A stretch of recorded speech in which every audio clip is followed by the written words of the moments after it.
Assalamualaikum warahmatullahi wabarakatuh. Kembali lagi dengan saya Ahmad Bistul Arifin. Di kesempatan kali ini saya akan mencoba untuk memberikan sebuah informasi kepada Bapak Ibu semua, penjelasan terkait tindak lanjut apakah honorer itu harus mengisi ulang atau harus mengikuti tes ulang yang sudah mengikuti tes sebelumnya atau tidak. Di sini coba kita lihat, dan di sini saya akan mempertegas dan coba kita cari tahu dari postingan saya sebelumnya. Seperti apa postingan saya sebelumnya, kita lihat sebentar lagi. Namun sebelum kita ke informasi ini, coba Bapak Ibu semua absen terlebih dahulu nih, dari kabupaten kota mana saja sih Bapak Ibu semua berasal, di kolom komentar di bawah ini. Contoh saja, Surabaya hadir mas, Jakarta hadir mas, Bandung hadir mas, dan kota-kota lainnya di seluruh Indonesia. Tinggalkan jejak Bapak Ibu semua bahwasanya telah menonton video ini, dan pula jangan di skip video ini. Sebelum kita ke informasi, alangkah baiknya Bapak Ibu bisa like, comment, share, dan subscribe channel saya. Kemudian Bapak Ibu juga isi grup Telegram saya di @abah channel, atau Bapak Ibu juga follow TikTok dan Instagram saya di @abarifin_. Kali ini Abah Channel telah memiliki sebuah website yang Bapak Ibu bisa kunjungi nantinya di www.abahchannel.com. Serta seandainya jika Bapak Ibu berkontribusi pulsa pada Abah Channel ini, Bapak Ibu bisa kirimkan pulsa nomornya berikut di bawah ini, jika Bapak Ibu berkenan tentunya. Langsung saja kita lihat dan kita simak videonya berikut ini. Nah, di kesempatan kali ini kita coba akan lebih cari mendalam kembali Bapak Ibu semua terkait dengan informasi dari BKN bahwasanya honorer tidak perlu tes lagi, seperti itu. Bapak Ibu semua kalau mencari di YouTube dengan kata kunci Abah Channel tanpa tes, di sini saya pernah mempublikasikan 2 hari yang lalu, yaitu apakah tidak perlu tes lagi, benarkah honorer tidak perlu daftar SSCSN. Coba kita lihat dan kita simak videonya Bapak Ibu semua. Saudara kita mau lamar lagi tahun ini boleh tanpa tes, menggunakan nilai yang lalu.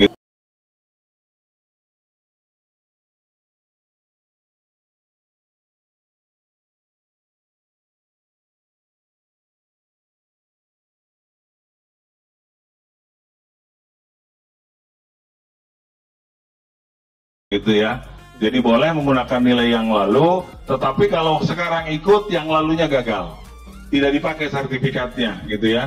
Itu secara elektronik, sehingga kami dapat meyakini bahwa sertifikat yang disampaikan itulah asli karena sudah ada barcode-nya ya. Demikian juga untuk penempelan materai sudah menggunakan. Nah nih, jadi seperti itu. Jika kemarin ikut, kemudian Bapak Ibu semua telah memperoleh sertifikat, ternyata itu berlaku 1 tahun dan Bapak Ibu semua tidak diwajibkan untuk mengikuti lagi. Cuman bagaimana mekanismenya? Nah, di sini saya akan arahkan Bapak Ibu semua kepada paparan BKN. Barusan dari Ombudsman. Di sini waktu rapat di sini via Zoom. Sekarang kita langsung pada informasi BKN, paparan BKN Bapak Ibu semua.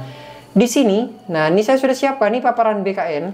Di sini saya siapkan, saya ambil fokus ke materi kali ini, yaitu terkait tentang Kemenpan RB nomor 651 tahun 2023. Inilah yang menjadi dasar kita cari bersama-sama sebentar lagi tentang nilai ambang batas. Poin pertama adalah, nah kita perbesar, kemudian coba kita bahas satu persatu. Hasil SKD diterbitkan dalam bentuk sertifikat dan berlaku sampai dengan seleksi pengadaan PNS 1 periode berikutnya diktum ke-9. Jadi nilai SKD di sini dalam bentuk sertifikat dan berlaku sampai dengan seleksi pengadaan PNS di sini ya Bapak Ibu semua, tidak berbunyi P3K ya. PNS periode berikutnya diktum ke-9. Nah, apakah berlaku untuk P3K juga di tahun ini? Nah, ini yang menjadi menjadi pertanyaan bagi kita. Kemudian yang penyampaian kedua adalah apabila peserta seleksi pengadaan PNS, ingat pengadaan PNS mengikuti seleksi periode berikutnya, maka nilai SKD, ingat ini nilai SKD yang menjadi tolak ukur. Tahun sebelumnya dinyatakan tidak berlaku diktum ke-10. Nah, ini. Kemudian bagaimana informasi tersebut, apakah berlaku juga untuk P3K? Ingat, soalnya di sini ada nilai SKD. Nilai SKD untuk PNS. Kalau P3K itu tidak ada SKD.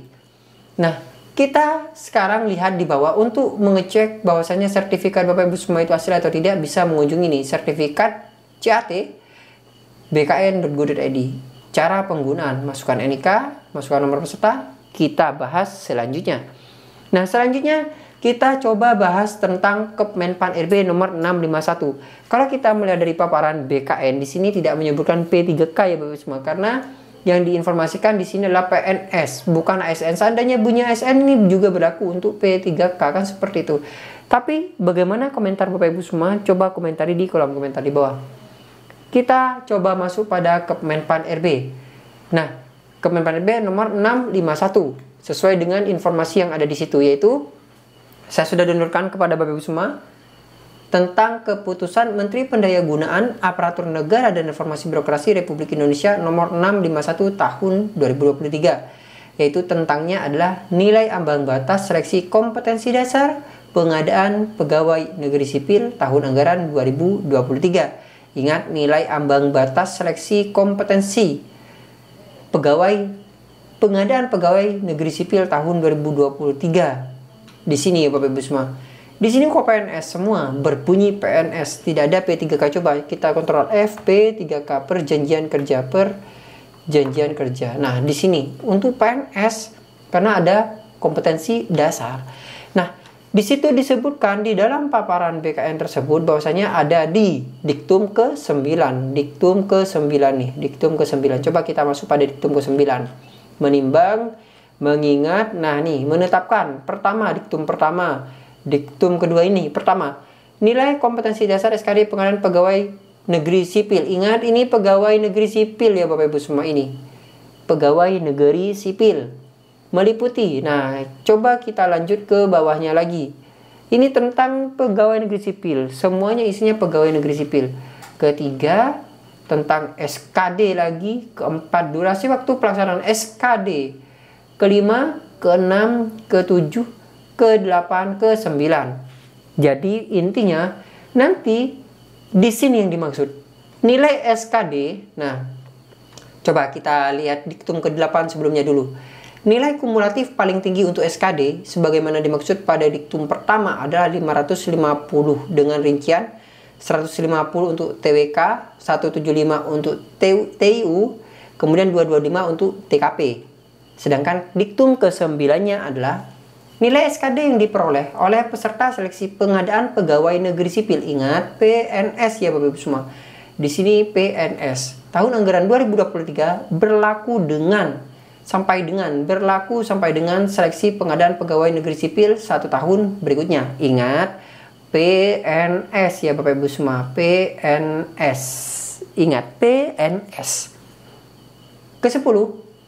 Dalam hal peserta seleksi pengadaan pegawai negeri sipil mengikuti seleksi pada periode berikutnya, maka nilai SKD pada periode sebelumnya dinyatakan tidak berlaku. Nah, sama persis yang disampaikan. Jika si PNS tersebut telah mengikuti tes lagi, maka yang dianggap adalah nilai yang baru. Tapi jika yang bersangkutan ini masih belum mengikuti, maka yang diambil nilai SKD-nya adalah nilai yang lama. Seperti itu. Ke-11. Nilai ambang batas SKD adalah nilai minimal yang harus dipenuhi oleh setiap peserta seleksi. Jadi intinya kalau kita lihat dari sini bunyinya semua yaitu tentang SKD, di mana SKD itu untuk PNS. Nah, kemudian bagaimana bagi P3K honorer? Saran saya Bapak Ibu semua mendaftar saja SSCSN dan kita ikuti saja langkah-langkah administrasinya seperti apa. Kita wajib ikut. Ingat, kita wajib ikut. Kita wajib ikut mendaftar dan nanti ketika ada rekrutmen, kita terdata di dalamnya. Jangan Bapak Ibu semua nyantai diri. Nah, jadi saya klarifikasi video yang pernah di-share oleh salah satu subscribe jadi informasi yang kepotong ini dari salah satu mungkin channel-channel YouTube, bahwasanya di sini kalau kita lihat Bapak Ibu semua terkait dengan PNS. Tapi kenapa seleksi pengadaan ASN bunyinya di tahun 2024? Apakah berlaku juga? Nah, gini saja, kita coba ikuti perkembangannya seperti apa juknis terbarunya dari pengadaan CSN ini. Jadi terus pantau informasi-informasi update-nya. Jangan terlena-lena dan jangan Bapak Ibu semua kemudian tidak mencari informasi. Kita pastikan kita mendapatkan informasi update lainnya. Oleh sebab itu, Karena barusan saya sudah menjelaskan kepada Bapak Ibu semua, kita ikuti perkembangannya. Apakah kita jika sudah memiliki nilai kita tidak perlu tes lagi atau seperti apa? Nah, itu kita coba cek di kesempatan berikutnya, mungkin ada arahan dari Menpan RB. Karena kalau kita lihat di situ bunyinya PNS, tapi di paparan ini bunyinya ASN.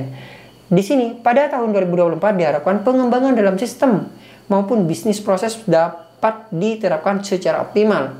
Beberapa pengembangan yang akan diimplementasikan pada seleksi pengadaan ASN tahun 2024. ASN bunyinya. Kita tunggu saja perkembangan informasinya. Terima kasih, semoga bermanfaat. Wassalamualaikum warahmatullahi wabarakatuh.